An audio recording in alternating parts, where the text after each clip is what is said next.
He was just my son, packing for a trip he'd planned for weeks, or so I thought. But when I leaned over to help him fold his favorite shirt, Paul whispered something that made my heart stop.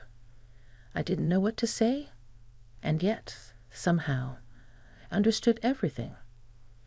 Where are you watching us from tonight?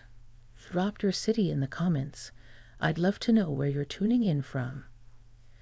Let me tell you how it all started. It was late Sunday afternoon, and the house had that quiet hum to it, the kind that creeps in when something's about to change. Paul was heading back to Chicago the morning after spending 2 weeks with me in Georgia. He always said these visits were to unplug, but I knew he came to check on me, to make sure I was eating, walking, breathing, being okay, as he put it. I'd been doing better, truly. Ever since his father passed 4 years ago, life had been an uneven road, but I wasn't falling apart. Not anymore. The silence still pressed in at night, but I had my little routines, my garden, my books. And Paul? Well, he'd grown into such a thoughtful man, so much like his father in the kindest ways. Calm, protective, always watching out for me. The guest room, which still had his old high school posters tucked in the back of the closet, looked like a tornado had hit it. Clothes everywhere, a half-zipped suitcase on the bed, and Paul sitting cross-legged on the floor sorting socks like a boy going off to summer camp. I leaned against the doorframe, watching him for a moment. He hadn't shaved that morning, and the scruff made him look rugged, older. He was 31 now, but I still saw the baby I once rocked to sleep on stormy nights. "You're hopeless at folding," I teased, walking in with a warm smile. He glanced up, chuckling. "And you're still a perfectionist, Mom." "Guilty," I said, kneeling next to him. I picked up one of his shirts, the blue one with the little white birds he always wore when he needed a confidence boost, and began folding it neatly. He watched me for a few seconds longer than usual. "You know you don't have to do this," he said quietly. "I want to," I replied without looking up. "Let me take care of you for once. You take care of everyone else." He didn't answer that, and I didn't press. There was a soft comfort in the silence between us, the kind that only comes after a lifetime of shared memories, scraped knees, late-night chats, burnt Christmas cookies. I reached for another shirt, brushing his arm. That's when it happened. He leaned in slightly, close enough that I could feel the warmth of his breath near my ear, and whispered, "I almost didn't leave this time." I froze, fingers still on the fabric. "What?" I said softly, eyes meeting his. Paul looked down, almost embarrassed, but his voice didn't shake. I don't know why I'm saying this now. Maybe because it's safer, since I'm leaving. But these 2 weeks, they felt different. I saw you in a different way, not just as Mom. I sat back on my heels, the world pausing for a breath. He ran a hand through his hair and gave a nervous laugh. God, that probably sounded weird. "I just mean, you're not just my mother. You're a woman, and I think I noticed that more than I ever have." My heart thudded against my ribs, not from shock, but from how calmly he'd said it. How honest it felt. There was no joke in his tone, no hint of playfulness. Just a man trying to put a feeling into words he probably didn't even know how to name. I should have been angry, or confused, or something. But I wasn't. I wasn't because I'd felt it too, in small invisible ways. The way our hands brushed when we did dishes. The long talks on the back porch, eyes lingering just a beat too long. The way he looked at me when he thought I wasn't watching. It wasn't about romance or some wild, impossible fantasy. It was about connection. 2 souls, weathered by time and loss, seeing each other with fresh eyes. It scared me.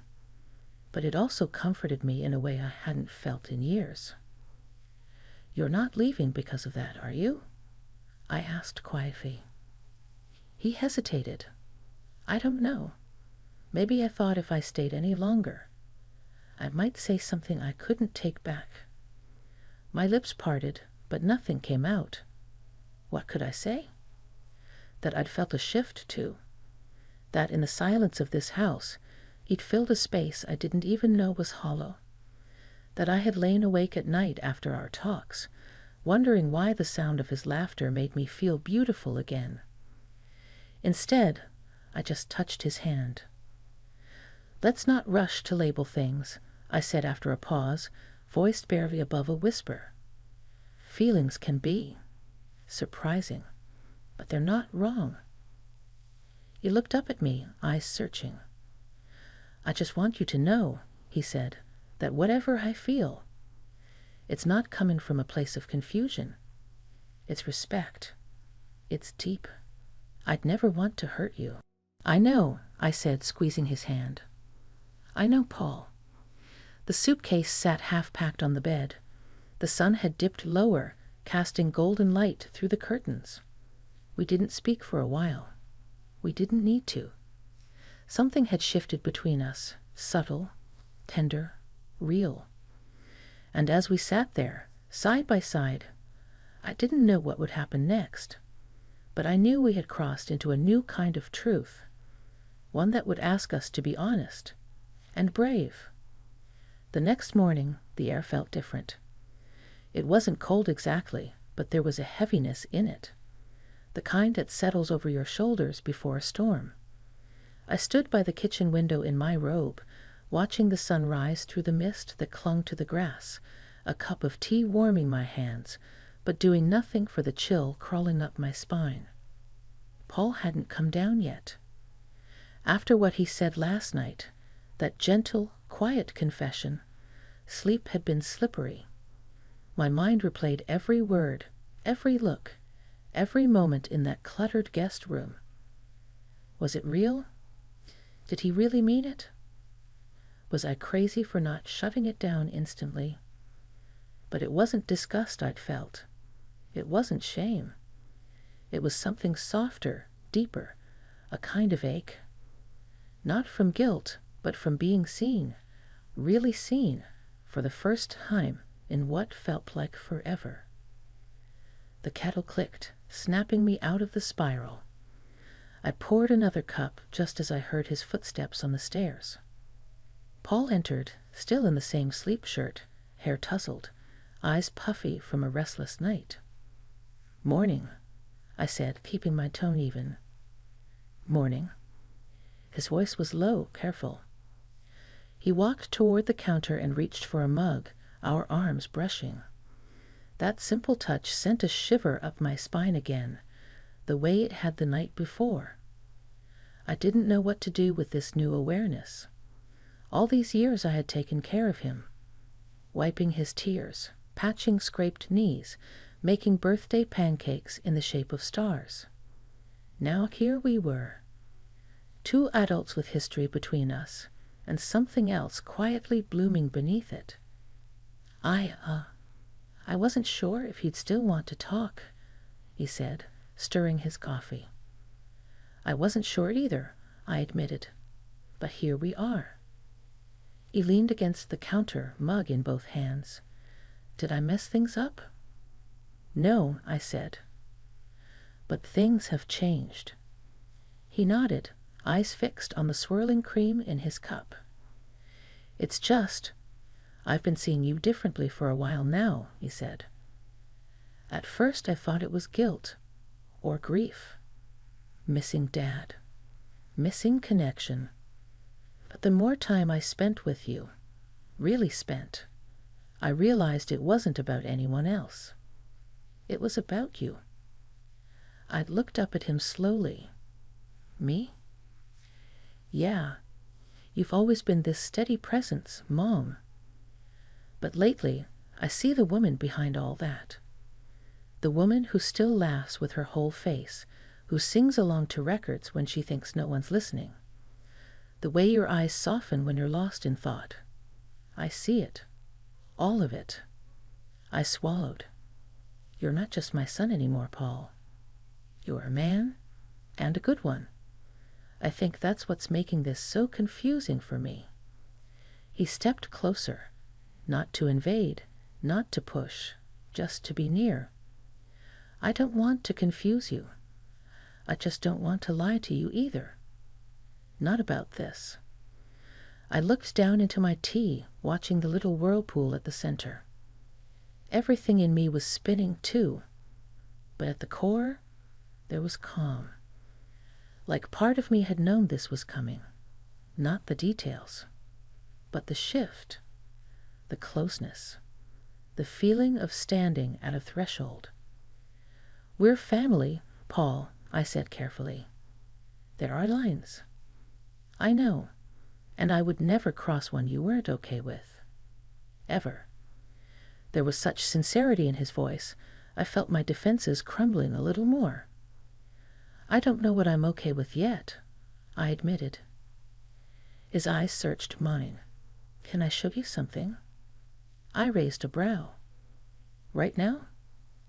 He nodded and walked toward the hallway, beckoning me with a tilt of his head.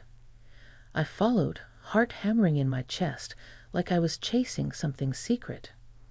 He led me to the guest room, still half messy from yesterday's packing. He picked up his tablet from the nightstand and pulled something up. A folder of pictures, not of his travels or friends, but of us. Photos from every visit over the last few years. Laughing together at the farmer's market, me reading on the porch swing, my hands in the dirt of the garden, close-ups I didn't know he took. I've been collecting these, he said, voice low, because every time I came here, I saw you, and I didn't want to forget how it felt. My throat tightened. No one had looked at me like that in years. Like I mattered. Like I was beautiful in the most ordinary moments. I sat down on the edge of the bed, tablet in my lap, thumbing through photo after photo. I look happy, I whispered. You are, he said. And I think part of that is you seeing yourself through my eyes. Finally. I looked up at him then, seeing the same boy I'd raised, and the man who had grown beyond me, yet still carried my heart in ways I couldn't explain. I don't know what this is, I said, but I know it's real. I'm not asking for anything, Paul said, kneeling gently in front of me. I just needed you to know that you're not invisible, that you're not just Mom, you're Michelle, and you matter. My hand found his cheek before I even realized what I was doing. His eyes closed at my touch, not with lust, but with relief. Gratitude, a kind of peace I didn't expect to see there. We stayed like that for a long moment, breathing in the same space. No words, no demands, just understanding. When I pulled away, there were tears in both our eyes. He stood slowly, backing away, giving me space. I'll finish packing, he said softly. Let me know if you want to talk more. I nodded, still holding the tablet. As he turned back to the suitcase, I glanced at the last photo on the screen. It was me, in the garden, sunlight in my hair, smiling at something he'd just said. It was the most alive I'd looked in years. And for the first time in a long while, I wondered what would happen if I let myself feel everything I had buried. The day stretched on like it didn't know what to do with itself.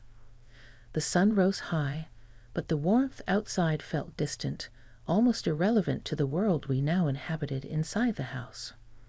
I kept myself busy in the kitchen, chopping vegetables I wasn't hungry for, cleaning a counter that was already clean, wiping down the Stuff It Up twice. Paul hadn't said much after that morning. He'd stayed upstairs mostly, finishing his packing, making calls, typing away on his laptop. But I could feel him in the house, the weight of his presence, the tension that clung to the air like humidity before a summer storm. Around noon, I sat on the back porch with a glass of iced tea, watching the birds fuss in the feeder. My heart hadn't stopped fluttering all morning, like it was pacing back and forth inside my chest, waiting for a decision I didn't know how to make. What was this feeling? It wasn't just attraction. No, it was something more intricate, deeper, emotional. It was knowing someone so thoroughly for so long that even the slightest change between you was seismic. Paul wasn't just a visitor anymore. He wasn't just my son. Somehow, through time and grief and shared silence, he had become a mirror, one that saw me clearer than I saw myself. The screen door creaked open behind me. "Hey," he said gently. "Hey." He sat beside me, close but not touching. We both stared out at the yard like it held the answers we were afraid to speak aloud. "I was thinking," he said. "Maybe I'll delay my flight." I turned to look at him. "Why?" He met my eyes. "Because I don't want to leave you in the middle of all this. I said too much, dropped too much on you." "You were honest," I said. "That's not a crime." He leaned forward, elbows on his knees.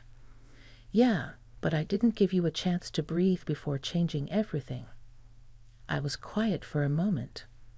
The cicadas buzzed lazily in the trees. I sipped my tea. "You know what the hardest part has been," I finally said. He looked at me, waiting. "Being seen again. Really seen. After your dad died, I stopped being a woman in my own eyes. I was just his widow, your mother, someone who folded laundry and went to bed early.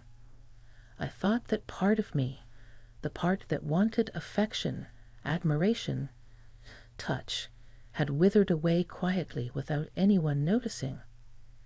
Paul didn't interrupt. He just listened, closely, fully. "But then you said what you did, and something woke up inside me. Not just because you said it, but because I felt it too. Not just now, before, slowly, over time. And I didn't want to look at it, but I see it now." His voice was soft, raw. "I see it too. Every day I'm with you." We sat there, side by side on the old porch swing, the breeze brushing across our skin like a hesitant whisper. I closed my eyes and let the quiet fill the space. Then he reached out, gently, carefully, and placed his hand over mine. It wasn't demanding. It wasn't suggestive. It was grounding. And I didn't pull away. Instead, I turned my palm upward and laced my fingers through his. A simple, silent gesture. A moment of mutual acceptance. "You've grown into such a strong man," I whispered. "Kind, thoughtful. You've taken care of me more than I've taken care of myself these past few years." "I just wanted you to feel loved," he replied, his thumb tracing slow, light circles on the back of my hand. "Because you deserve that, more than anyone." We sat there for what could have been hours, lost in the warmth of each other's presence, not trying to label anything or make sense of what was happening. Eventually, we moved inside. The afternoon sun cast long golden streaks across the hallway floor as we walked toward the living room. I sat on the couch while he started a fire in the old stone hearth, a little tradition of ours, even in summer. It wasn't about warmth. It was about comfort, home. He sat next to me, this time closer than before. His thigh pressed gently against mine, and I could feel the heat of his skin through the soft fabric of his jeans. "I don't know what this is," I murmured. "I don't know what it means." "We don't have to know yet," he said. "But I want to be here, with you, for however long you want me to be." His words unraveled something inside me, the knot of fear, of shame, of all the rules and roles I had boxed myself into. "I want you here," I said before I could talk myself out of it. His eyes softened, and he reached up, brushing a loose strand of hair from my cheek. That small touch sent a ripple of warmth through me, not just physical, but emotional, a stirring I hadn't felt in years. He leaned forward slightly, his face inches from mine. "May I?" he asked, not demanding, not assuming, just asking. I hesitated for a heartbeat. Then I nodded. His lips met mine with the gentlest pressure, tentative, searching, full of unspoken emotion. It wasn't a kiss of lust. It was a kiss of reverence, of trust, of rediscovery. When we parted, our foreheads rested together, breathing softly in sync. "I don't want to lose what we have," I whispered. "You won't," he said. "I'll guard it with everything I have." That night, we didn't cross any lines. We didn't rush into something just because of a moment's impulse. We simply curled up on the couch, my head on his shoulder, his arm wrapped around me, the fire crackling quietly beside us. I fell asleep there, wrapped in a safety I hadn't known I needed, not because of the past, but because of what we were building now, something honest, something slow, something built on respect and emotion. And as I drifted off in that cocoon of warmth and acceptance, I realized something. Sometimes the heart finds its way home, in the most unexpected person. The morning came slowly, filtered through gauzy curtains, and the scent of coffee drifting from the kitchen. I blinked awake, still nestled into the curve of Paul's arm, the blanket from the couch draped loosely over us. His chest rose and fell in a gentle rhythm beneath my cheek. It was still early. That soft, golden hush before the world begins speaking again. I stayed there for a while, listening to the sound of his heartbeat, feeling the weight of his arm around my shoulders. My mind had questions, of course, but my body felt still, grounded, peaceful in a way I hadn't experienced in years. Eventually, he stirred. "Hey," he murmured, voice gravelly with sleep. "Hey," I replied, lifting my head to meet his eyes. They were soft and clear, steady. He brushed a strand of hair off my forehead and smiled, warm and without hesitation. I could wake up like this forever. My heart tightened with that strange mix of joy and guilt I hadn't quite worked through yet. But I didn't pull away. I sat up slowly, stretching as the early sun lit the room in soft amber. "Coffee's already brewed," he said. "I set the timer last night." "You always think ahead," I said, standing and wrapping the blanket around my shoulders like a shawl. He followed me into the kitchen, barefoot and comfortable, as if he'd lived here all his life. In many ways he had. But this felt new, different. He wasn't just visiting. He wasn't a guest. He was part of this space now in a way that neither of us had defined, and yet both of us understood. We sat across from each other at the small kitchen table, the clink of spoons and the hum of the refrigerator the only sounds between us for a while. "I've been thinking," I said finally, cradling my mug, "about everything." His eyes searched mine. Me too. I looked out the window, past the garden, and the fence where the honeysuckle bloomed. I don't want to hide from this. Whatever it is, I'm not ashamed of how I feel, but I'm scared. "Of what?" he asked softly. "Of getting hurt, of hurting you, of crossing a line we can't uncross." He nodded slowly. "I understand. I think about that too." He reached across the table, palm up. I placed my hand in his without hesitation. "I don't need labels," he said. "I don't need promises or declarations. I just want to be with you, in whatever way you are comfortable with, even if that means just sitting on the porch, holding your hand, knowing we see each other differently now." Tears welled up in my eyes, not from sadness, but from the overwhelming tenderness in his voice, the simplicity, the respect.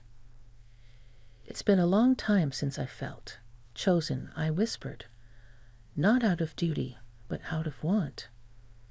"I choose you," he said, "not just as my mother, but as a woman I deeply admire. I always have."